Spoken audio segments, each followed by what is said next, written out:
Bem-vindo ao Momento da Saúde, aqui no programa Encontro com a Vida. Nossa mesa já está posta para receber você para uma conversa muito amistosa, agradável, falando sobre saúde. E esta semana está conosco o Dr. Otávio Cutrim. Dr. Otávio, muito obrigado, por sua disposição em nos atender mais uma vez.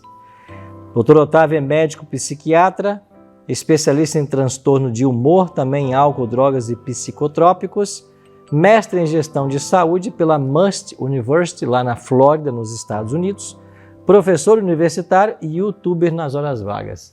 Qual é o seu canal no YouTube? Dr. Otávio Cutrim. Dr. Otávio Cutrim. Isso. Então coloca lá, já aproveita para seguir o Dr. Otávio lá também, com as dicas que ele vai trazer para nós. Vamos falar sobre um tema hoje que eu acho bem interessante, né? Que é o transtorno de personalidade. Às vezes você encontra uma pessoa, hoje ela está de um jeito, amanhã está de outro. Isso caracteriza um transtorno de personalidade ou o que de fato caracteriza quem tem esse transtorno? Então, nós temos que partir do início de conhecer primeiro o que é personalidade, porque senão eu vou achar que toda variação de humor eu tenho um transtorno e o marido vai falar para a mulher, você tem algum problema. Uhum. Primeiro eu preciso compreender que personalidade é algo que caracteriza psicologicamente qualquer ser humano. É a maneira de eu agir, de eu pensar, de eu lidar com as emoções. Isso é personalidade. Mas só que quando essas personalidades elas começam a variar, aí eu vejo que eu tenho um problema. Por quê? A personalidade, quando ela tem uma patologia dentro da personalidade, da minha forma de agir, da minha forma de pensar, da minha forma de expressar, aí eu tenho subtipos dessas. E aí nós podemos citar alguns que são mais comuns. Transtorno de personalidade borderline, é aquela pessoa que a emoção sempre é a flor da pele, é tudo muito intenso.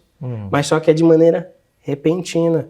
Tem aquele transtorno de personalidade narcisista, e a pessoa falou, narcisista, você acha que é sempre o melhor, quer sempre ser o melhor.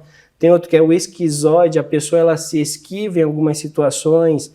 Tem aquele outro transtorno de personalidade em que a pessoa ela quer evitar, é o transtorno evitativo, ela não gosta de estar com ninguém, ela não quer falar com ninguém, parece que tem um problema social, e alguns até falam, essa pessoa é autista, mas só é um transtorno de personalidade.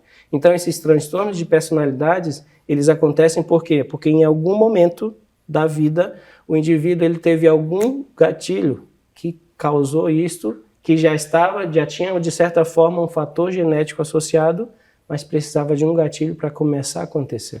Sempre haverá um fator genético associado a esses transtornos? Sempre tem um fator genético, mas só que esse fator genético ele é apenas 5%. São os fatores ambientais que vão determinar... Vão fazer florescer o fator genético. Isso mesmo. É tratável os transtornos? Como é que se trata isso? Parte de psicoterapia é muito importante e a medicação neste caso, primeiro são casos crônicos. O que acontece? Quando eu entro com medicação, eu vou entrar com medicação para controlar. Às vezes a pessoa fica muito irritada, fica com um humor muito variado, então fica muito instável, fica ansiosa, sai da ansiedade, vai lá para aquele momento depressivo, episódio depressivo, então o remédio serve para isso. E a terapia serve para a pessoa se conhecer. Cura? Não, crônico. Então, uma pessoa que desenvolveu um transtorno tem que ser tratada a vida inteira. A vida inteira. Não vai se livrar dele. Não, ela pode estar estabilizada, ela vai viver estabilizada, mas pode ter momentos que essa estabilização acaba devido a algum gatilho. Agora, esses transtornos só podem ser tratados são medicamentosos o tratamento ou não? Não, nem todos. Nem todos, né? Às vezes a simples psicoterapia já mantém a pessoa estável. Estável. Mas o profissional de saúde é indispensável nesse quadro. Indispensável. Então. Olha aí, você percebe alguém com transtorno de personalidade na família? Você talvez passa por isso? Então buscar uma ajuda profissional para você equilibrar essas coisas e viver bem. Doutor Otávio, muito obrigado por suas dicas de hoje. Esperamos amanhã aqui, tudo bem? Tudo bem. Então tá bom, então amanhã a gente espera. E você fique agora com o momento da oração intercessora com os nossos pastores. Muito obrigado, pastor Arilton. Estamos aqui novamente juntos nesse momento especial de oração. Tem sido uma bênção poder compartilhar a semana inteira com você aqui. Já estamos no meio dela, estudando a palavra de Deus e reservando esse momento para orarmos, abrir o coração a Deus. É um momento muito especial. Queridos, hoje é quarta-feira e eu gostaria de estender um convite muito especial para você. Todas as nossas igrejas estarão abertas hoje. E para que você encontre uma igreja mais perto de você, tem um site Encontre a Igreja, está aparecendo aí na tela para que você acesse e possa encontrar uma igreja que fique aí próxima, no seu bairro, quem sabe até na sua rua. Você é muito bem-vindo. Seja bem-vindo e esteja conosco hoje à noite em nosso culto de oração. Temos aqui algumas mensagens dos queridos que nos mandam as mensagens e assistem os nossos programas aí todos os dias pela manhã. Temos aqui a Francisca Honorato, ela diz assim, olha, bom dia, irmãos, que Deus nos abençoe e nos dê a paz. E ela deseja isso a todos, amém, querida. Muito obrigado pelo carinho e obrigado porque você tem assistido aí e estado conosco. A Eliane Silva diz assim, ó, glória a Deus, que venha a nós o vosso reino. Amém, querida, esse é o nosso desejo também. A Carmelita da Silva diz assim, olha, bom dia, querido povo de Deus. Continuemos em oração uns pelos outros, pois muita oração, muito poder. Nosso Deus é poderoso. Eu acredito muito nisso. Louvado seja Deus, querida, pela sua vida e obrigado por estar nos assistindo aí, participando conosco. A Maria Clécia diz assim, bom dia com Jesus Cristo, bom dia pastores, que Deus nos abençoe sempre, amém, bom dia querida, bom dia para você, bom dia a todos aí que nos assistem. A Cláudia nos diz assim, olha, Deus nos abençoe, amém, esse é o nosso desejo para todos os nossos queridos aí. E por último aqui o Miguel diz assim, olha, bom dia abençoado povo de Deus. Um bom dia para você, essas são mensagens que vocês nos enviam aqui e ficamos muito alegres e felizes em receber a sua mensagem. O texto dessa manhã, desse momento de oração que eu gostaria de compartilhar com você está em Mateus capítulo 7, versículo 7 e versículo 8. Diz assim, ó, peçam e será dado, busquem e encontrarão. Batam e a porta será aberta, pois todo o que pede, recebe, o que busca, encontra, e aquele que bate, a porta será aberta. Muitas vezes nossas orações não são atendidas por um único motivo. Nós não fazemos as orações. Nós não clamamos a Deus, nós não buscamos. E o convite desse momento de oração especial dessa quarta-feira é para que você clame a Deus.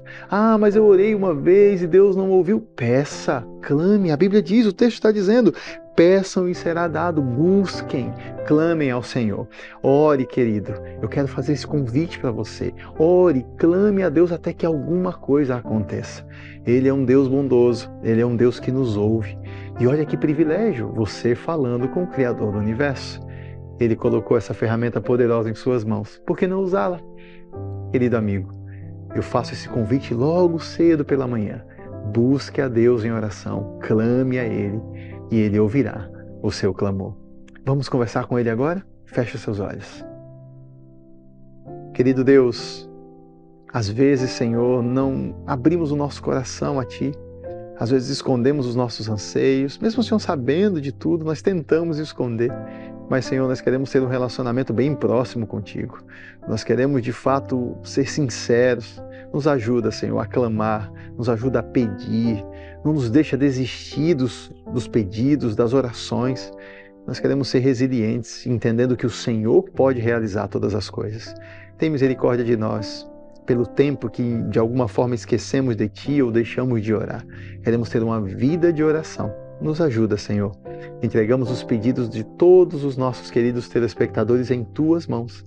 Abrace a dona de casa que está agora nos assistindo. Abrace também aquele querido que já saiu, está no ônibus indo ao seu trabalho.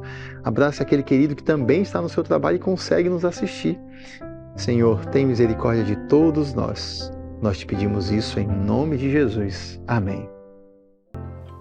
Pois bem, vamos agora ao momento do estudo da Bíblia aqui no programa Encontro com a Vida. Estamos numa série muito especial falando sobre o maravilhoso Jesus. Começamos lá do Éden, quando Jesus participou da criação de todas as coisas. Depois fomos para o Antigo Testamento, o Santuário, chegamos no Novo Testamento com a encarnação de Cristo, seu batismo, seu ministério na Galileia e hoje nós chegamos a um tema muito especial, Jesus no Calvário. Hoje vamos estudar sobre esse momento de Cristo, onde Ele entrega a sua vida em prol da humanidade. aquele sacrifício feito pela humanidade há quase 2000 anos atrás, mudou completamente a história. É por isso que hoje nós falamos antes e depois de Cristo. Assim dividimos o calendário. Está o significado da morte de Jesus por todos nós. Vamos aprender um pouquinho mais sobre esse importante tópico. Mas antes, eu queria convidar você para nós orarmos, pedindo a bênção do Senhor para estudarmos a sua palavra mais uma vez. Ora comigo? Pai Celeste, muito obrigado por estarmos reunidos mais uma vez na Tua presença. Suplicamos que o Teu bom e Santo Espírito esteja ao nosso lado de cada amigo, cada amiga que separou esse tempo para aprendermos mais da Tua palavra. Venha, Pai, nos ajudar, nos abençoar. Dai-nos, Senhor Deus, sabedoria e força.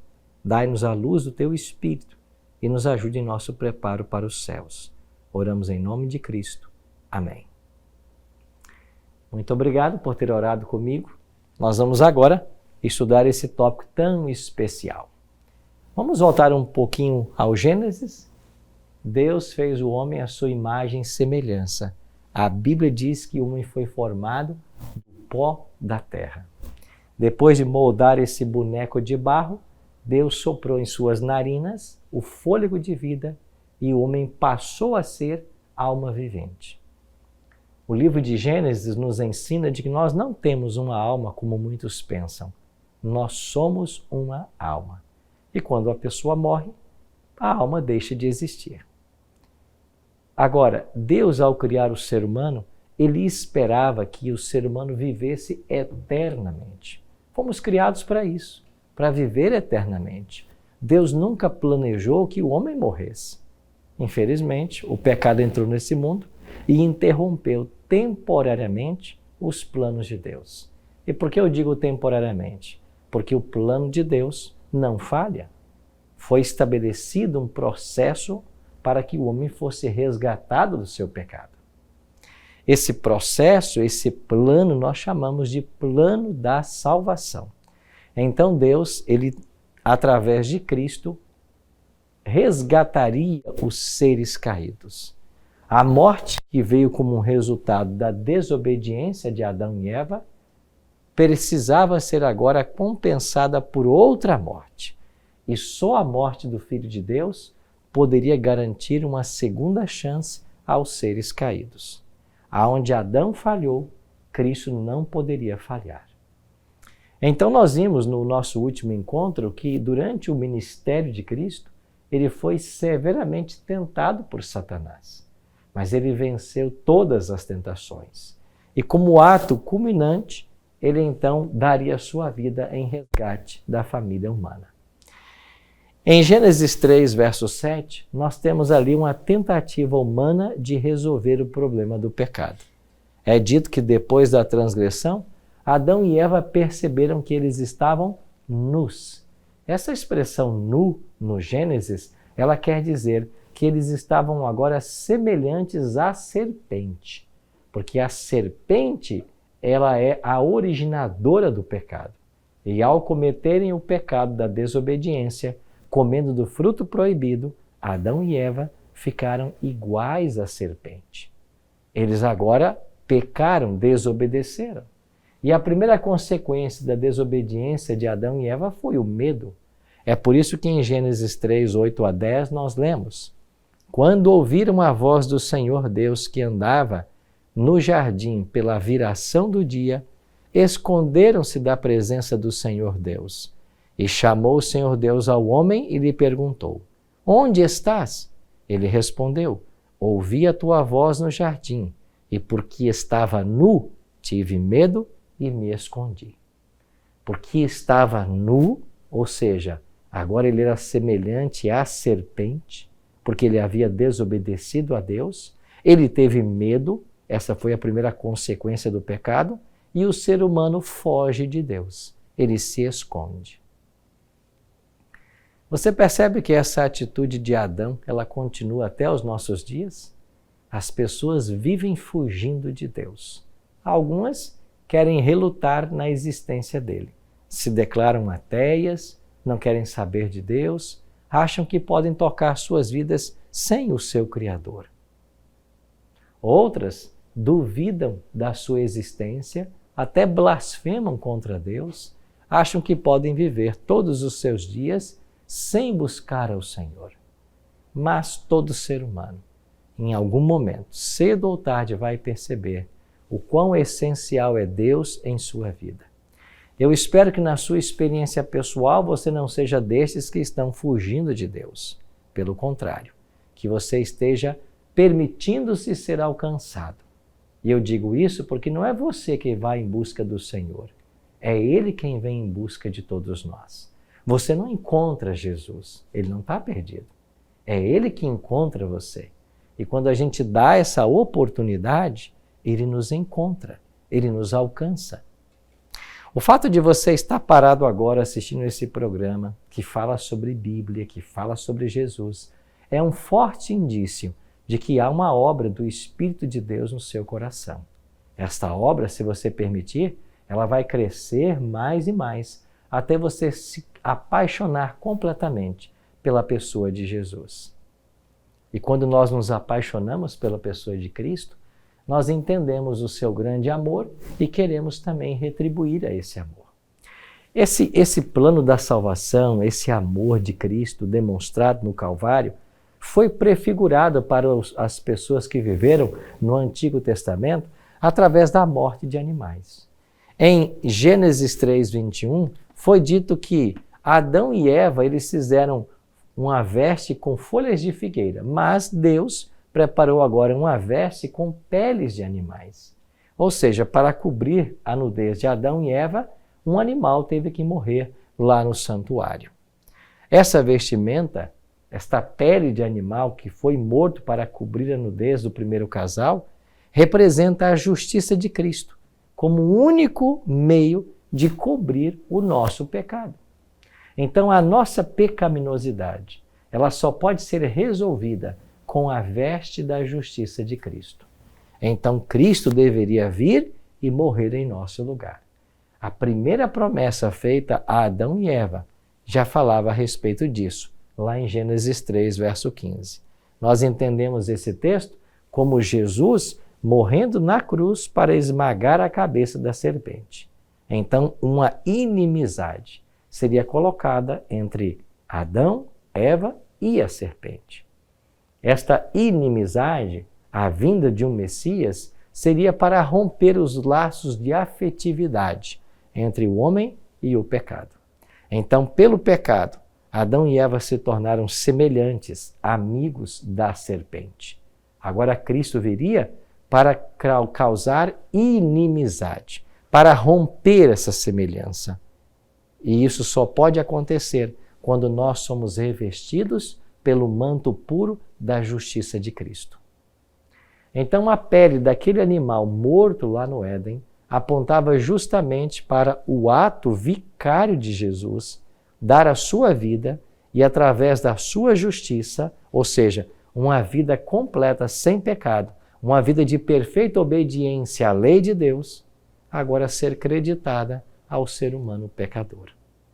Então, a única forma que Deus tem para salvar o ser humano, e esta forma não muda, é através de Cristo. Adão e Eva entenderam isso, quando eles foram vestidos com a pele daquele animal. E hoje nós entendemos que quando nós rendemos nossa vida a Cristo, nós somos transformados. Por quê? Porque a justiça dele nos é imputada. Em outras palavras, nós que merecíamos a morte, agora temos direito à vida eterna. Assim, a morte de Cristo era a solução divina para o problema do pecado, que exigia a morte do transgressor. E para que o Evangelho, para que esta boa notícia fosse anunciada, Deus orientou que um santuário fosse construído. Esse santuário, como nós já estudamos aqui dias atrás, falava do plano da salvação. Então, tudo no santuário apontava para a obra do Messias.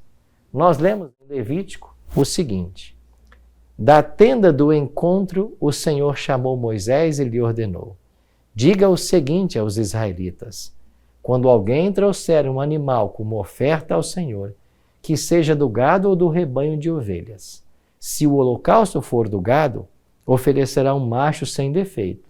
ele o apresentará à entrada da tenda do encontro para que seja aceito pelo Senhor. E porá a mão sobre a cabeça do animal do holocausto para que seja aceito como propiciação em seu lugar. Então o novilho será morto perante o Senhor, e os sacerdotes, descendentes de Arão, trarão o sangue e o derramarão dos lados do altar, que está na tenda ou na entrada da tenda do encontro. Ou seja, ficou muito claro de que esses animais que morriam, eles apontavam para um Messias vindouro. O fato de se colocar a mão sobre a cabeça do animal representava que o pecado estava saindo do pecador para o animal. E uma vez o animal morto e o sangue entrando no santuário, o pecado ia para o santuário. O pecador ficava livre da culpa e agora o santuário deveria passar por um processo de purificação.